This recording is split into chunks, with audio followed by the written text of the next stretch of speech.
You know, we have a Pan-Africanist president whom, when he got power, he really wanted the standing ovation in every podium that he stood. Yeah.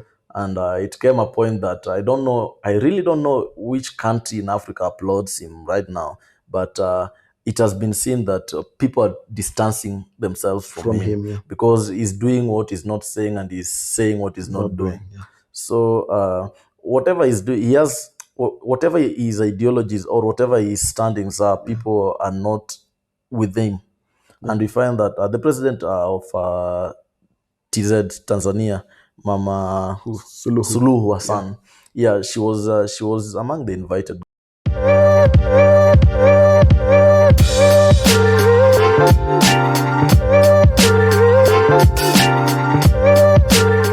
So thumbnails zangu were the same, but sasa this time ndo niliamua kuchange venye inakaa.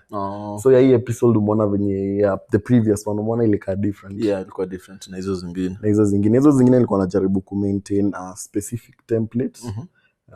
Nikitumia then na change to some specific things. So uzuri wa hiyo kutumia specific template is mtu akiasha YouTube yake cause a lot of thumbnails will pop up. So what I were able to recognize identify indo yako cause you have consistency in your thumbnail template. Sure, yeah. But sasa ku remain na hiyo one specific thumbnail niliona i perform fiti sana cause YouTube kuonyesha click rates like like how many people when you on your thumbnail and just ignored it na how many people clicked it. So ikiwa na inakwanga so hard ikiwa like 20 above 10% you're good. Above 10% above 10% of the when you come across it, they clicked it. Inakwanga so hard. Even one of the best YouTubers upata roughly up 15%. Yeah, like it's so hard because content ni mob YouTube pia. Yeah, sure. Yeah. So like kupata tu mtu wa click on your video hivi ni hard. So I'm trying to try new thumbnails to work on it and nione venye ita work. If people react on a specific one poa sana, I'll go with it. Okay. Because nilikuwa na cheki so saa hii thumbnails zimeanza kuwa more trendy ni zenye ziko na less words, less pictures. Yeah. Mseto aneka tu like a simple word that is catchy and will make you click. Or maybe an image up. Or maybe just an image. Yeah, sure. Just an image. Okay. Yeah, so aside from that, tulikuwa tuongele story ya Jamhuri Day celebration. So Jamhuri Day unajuanga by the way inakuanga nini? Yeah, it is a celebration that we usually have in Kenya to mark the day that Kenya became a self-governing state. Democratic. Independence. Like, we became an independent country 12th December. Yeah, self-independent. Yeah, independent country run by Kenyans. The other one ilikuanga kuna madaraka. Before like us becoming an independent country, kuna kuanga na ingine like when we became No, actually, kuna ile we were declared independent, and then we were declared a self-governing country. Yeah, you are self-governing ilikuwa lini? Sindo hii sasa. The one which are celebrating. Yeah, ni Jamhuri Day. Me I thought kuna Madaraka Day. Me I thought this one ndo sasa tulikuwa there's a difference between self-governing and independent. Independent ni ile yenye because you see when we were declared independent, the colonizers could not just leave immediately. They were still in positions of power still.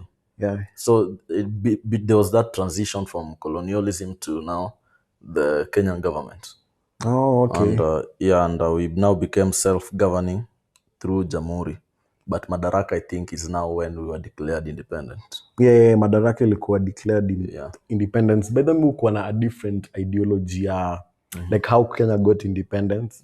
So kuna a lot of people who, even in history, tunafundishwa that it's because of the Mau Mau uprising. Ndo ilikosio a lot of pressure. Then the British decided that this is enough pressure for us to exit.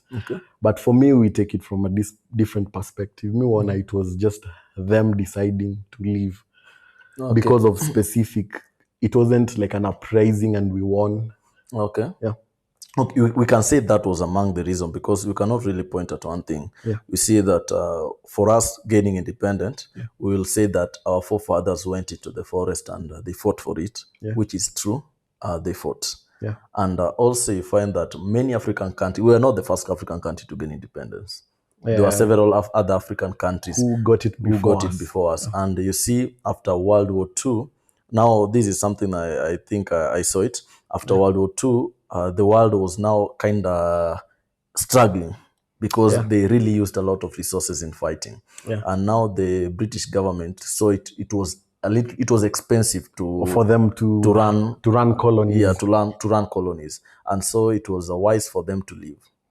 Yeah, because me wanayondo like the main reason why they left. Yeah. Because of course, siezi ignore the fact that kulikuwa na uprising and people actually fought and died for the country. But I feel like it wasn't enough pressure for them to leave. Because the benefits they were reaping were much more. In terms of even weaponry, the weapons they had, when you take it logically, it will be hard for you to fight with a spear. Sure, but the Mama were not using spears. The Mama, most of these people were soldiers who fought in World War I. So because you see that during World War, Britain took people from its colonies to go and help them fight. Now when these people came back, these were people that they were exposed to these things, which they knew that, really, these people are not powerful, because we saw that Britain, they were kind of somehow defeated, but eventually they won maybe. But we see that these people, they saw that these are not superior people, we can fight them. Human beings. And Britain had an upper hand in terms of weaponry. But you see, you can fight me with a gun. There's that saying that you can fight me, but you can't fight me. You can't kill my heart. Yeah. So they could not kill the spirit. But do you think they left? Because even do you think they even left? No, nobody left.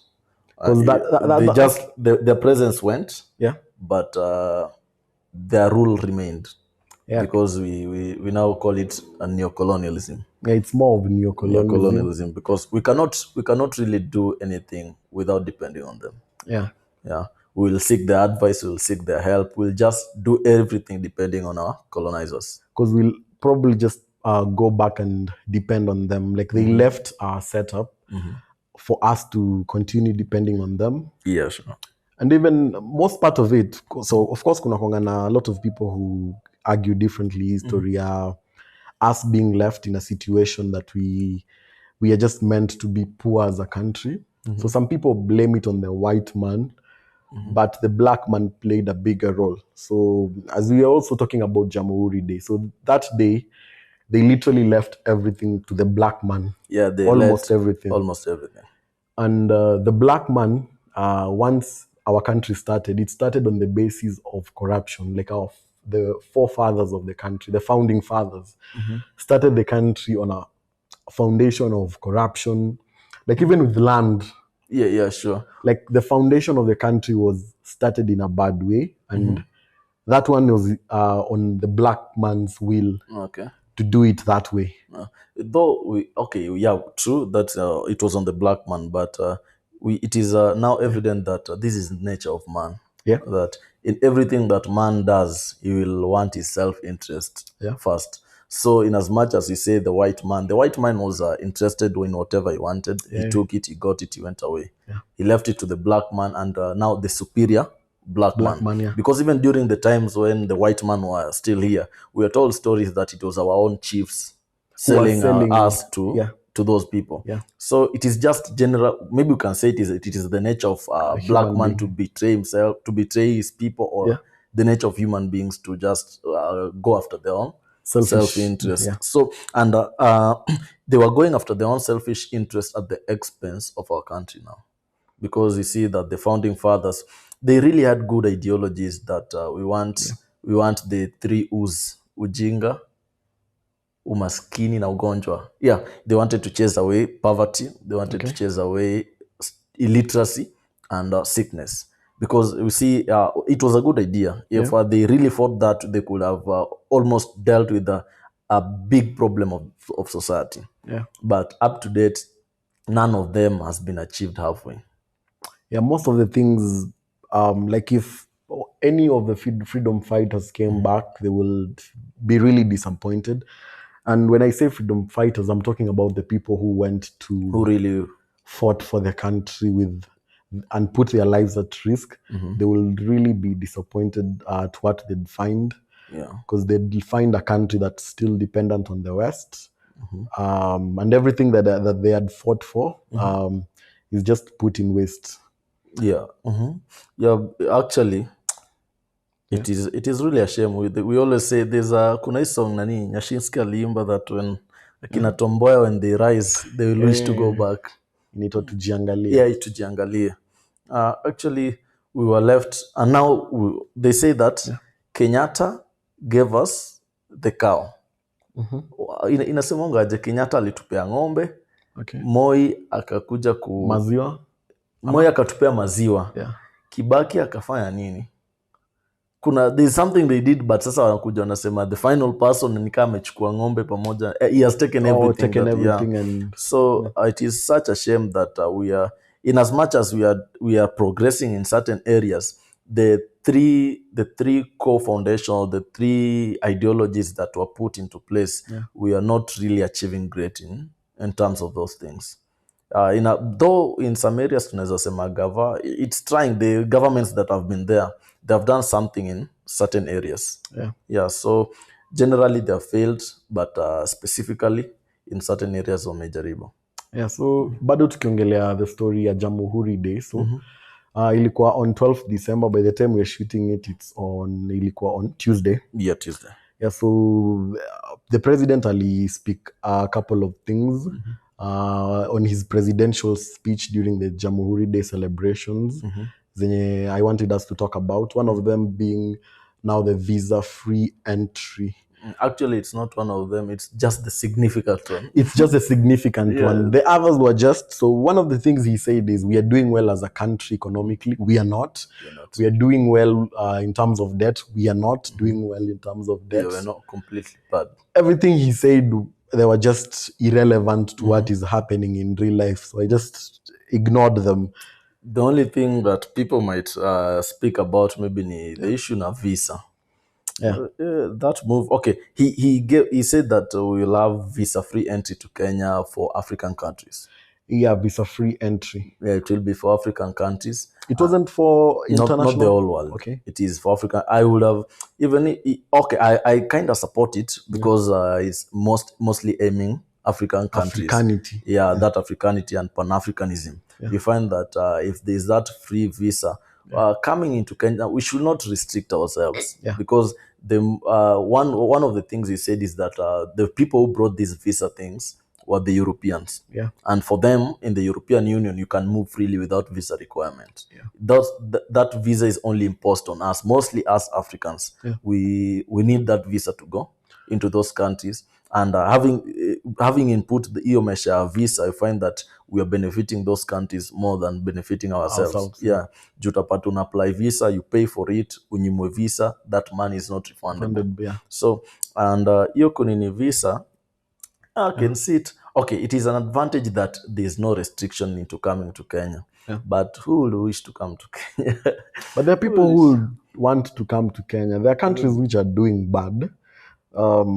We are doing bad, but there are countries who are doing worse than us. So also, I've had Rwanda did the same thing.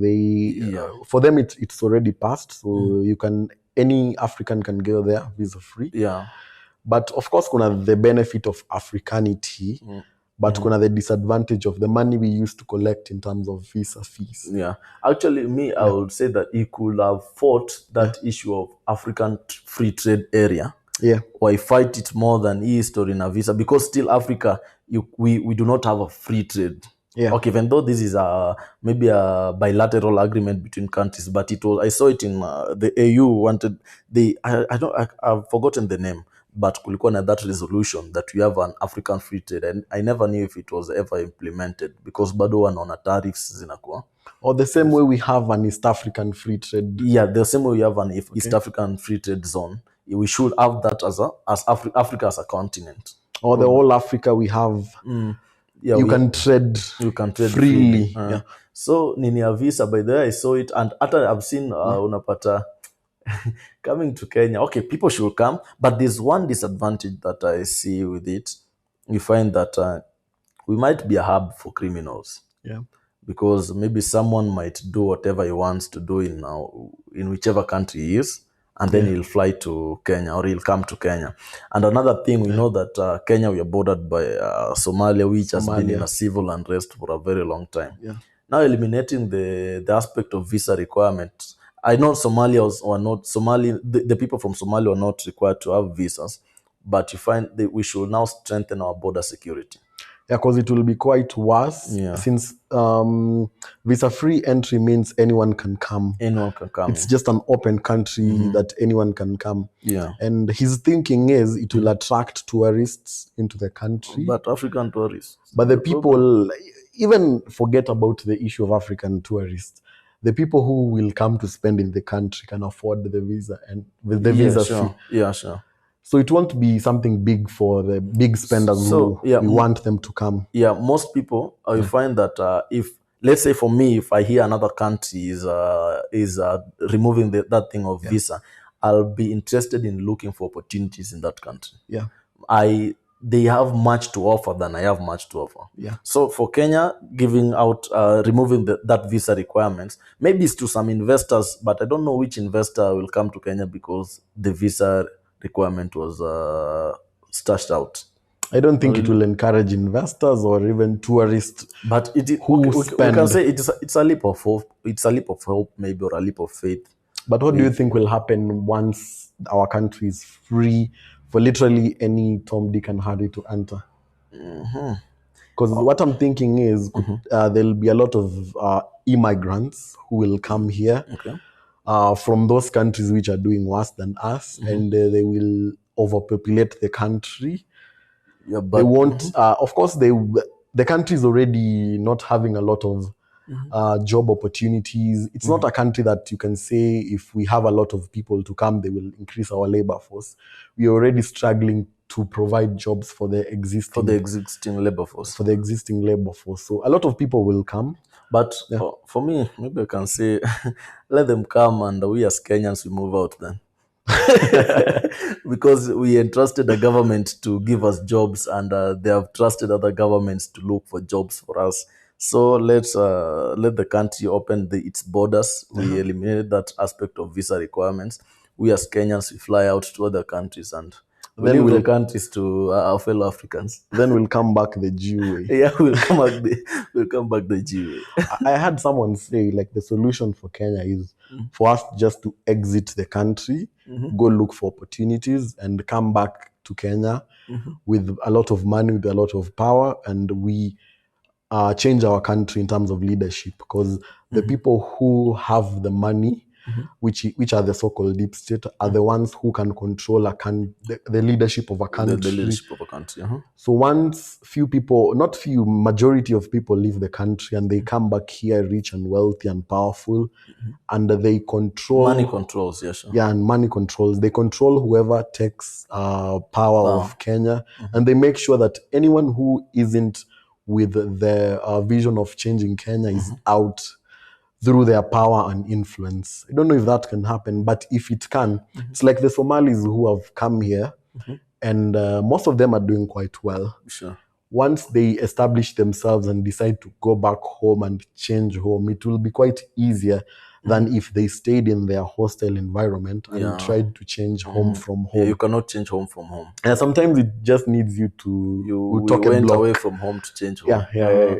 So actually, that might work. It's a good idea, but now you see, on the other side, if you stand on the other side, you might say you're maybe sacrificing freedom or democracy. We say that you have democracy. We cannot entrust our democracy or our freedom of choice to people who went outside and come back.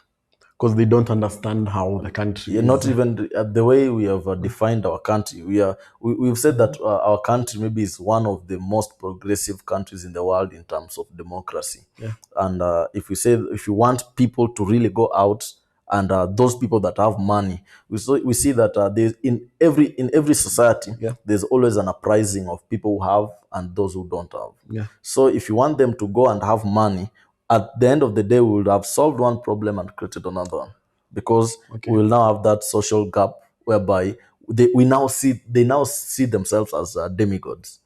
And it will create another social unrest or social problem. So while solving one, it will create another problem. The best way, maybe if they go out, maybe let's say you in your family, you go out and you work, you earn a living, and we do that diaspora remittance. We said that it has really supported many countries.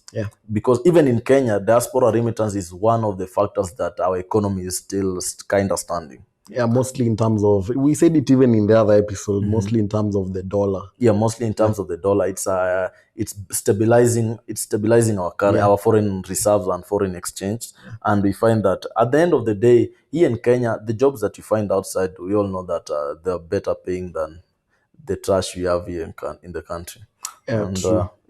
So maybe the only thing I can say, let us go out and find jobs and come back strong. Wacha vijana enda sake job majuu manze. Yeah, another thing that I observed during the Jamhuri Day celebration is no head of state of the East African community came, because we are used to having these events and at least one or two come. Yeah, sure. From the East African community. Mostly it's usually Museveni. He's usually a frequent one. And the Rwanda president. And the Rwanda president. Tanzania, it was quite rare. It was rare for the late Magufuli to come.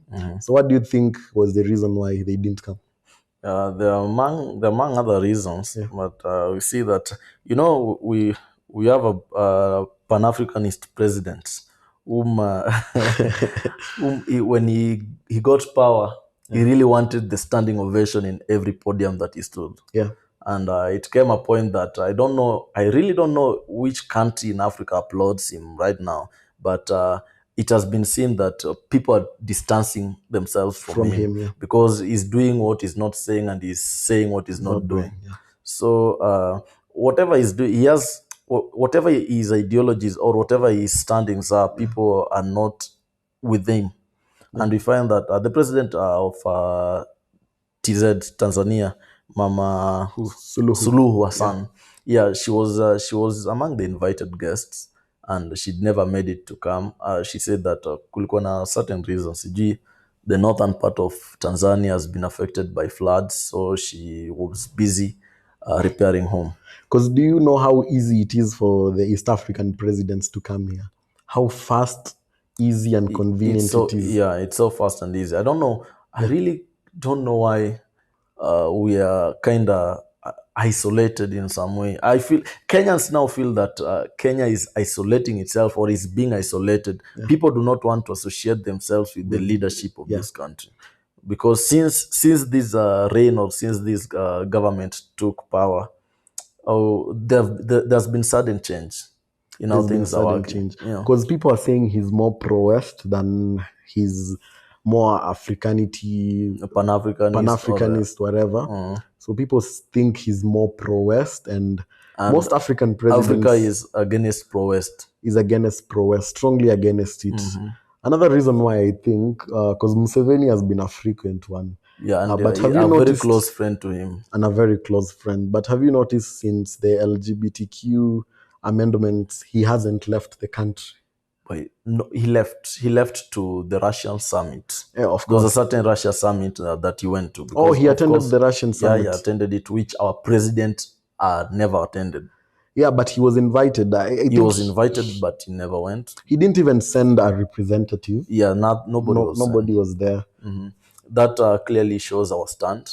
Yeah. And our president, or should I call it our president, our government, or our country, is not it does not really lies on eastern side. And we saw that, and actually that has been brought by this current government. Because I saw the previous regime, the Uhuru regime, we could see him going to China, we could see him going to Turkey, we could see him going to Russia, and having in those summits and in those meetings. But this current one, he really wants applause from the West. Yeah, from the West. And tutasema kitamramba juu the West, nobody trusts the West. Nobody trusts the You see, West. there was this certain meeting gather. I don't know, alienda EU, I think ni parliament ya EU. There's this parliament, it was, I don't know, EU meeting or It was something. an EU meeting. Gathering, something of that sort. And he spoke there and they really applauded him. They gave him a standing ovation. People really clapped. And he was I think it was the matter of interest rates for African countries when they borrow loans. Yeah. And the next day... He borrowed. No, he never borrowed. Yeah. The next day, the European Union voted against that resolution. Not European Union. There was that resolution in the UN, and most countries in the European Union, almost all countries in the European Union, voted against it. So it was like the guy became a laughingstock. You went, we clapped for you because of this same issue. Tomorrow we meet in another place where we're casting our votes, and the same countries, they vote against you. So you just become a laughingstock, or maybe if you're not, whatever you're saying does not make sense to them, or they want you to remain to your place, something of that sort. Yeah, it's quite sad that he's trying to look for attention from the West, and I don't think the West have their interest at heart for our country or even for our continent. They are the reason why we're even talking about all this Jamhuri Day and everything. So it's quite sad. Yeah, the West, Britain in particular. Yeah. So we can say it's quite sad that we're associating ourselves with them. But what should we do now? Because actually we cannot not now say that let us associate ourselves with the East. Because associating with either side has its own repercussions. I feel like we as a country can't afford to have enemies. Yeah, that's true. We can't afford to have enemies. We haven't reached to that level where we can have enemies. We just need allies. Yeah, allies. Try to be neutral. Trade partners and all these things. We need all the support but possible. Now there's this certain problem. We saw Uhuru. Yeah. He was he never had an enemy. He had allies going to the East, borrowing loans, going to the West, borrowing loans. We could see him having that partnership with these people. Yeah. But now there's this certain time, the Iranian, is it Prime Minister or President? Not Imran Khan, that is there's this certain the leader of Iran. He was to come to Kenya, and just immediately before he came, it's like Kenya, I don't know, was it suspending him or doing something? They prevented him from coming. Yeah, they prevented our leader of our country from coming to the country. The government did not approve. Oh, so the government, it was like a message communicating that we do not know you're coming. Also, for a head of state of a country to visit for a state function. Yeah, for official state visit. Yeah.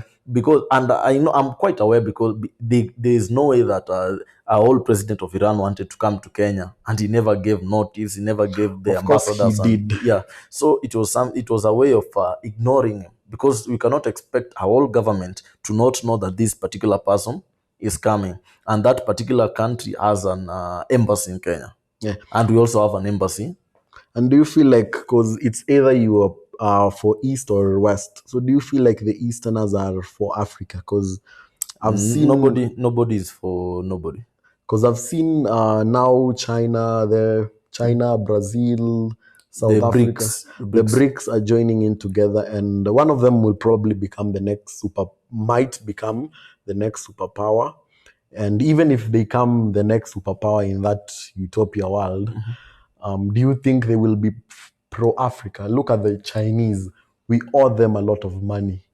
You see? Yes, they're saying that they're doing against the dollar, but we are paying the loans in dollars. You were still under that dollarization regime. So I feel like they aren't really for all that change, and they're just the same. We're just changing masters from one master to another. Okay. Yeah. You see, we can say the East and the West. The only wrong way I see that we can associate with them, I'll say it's militarily.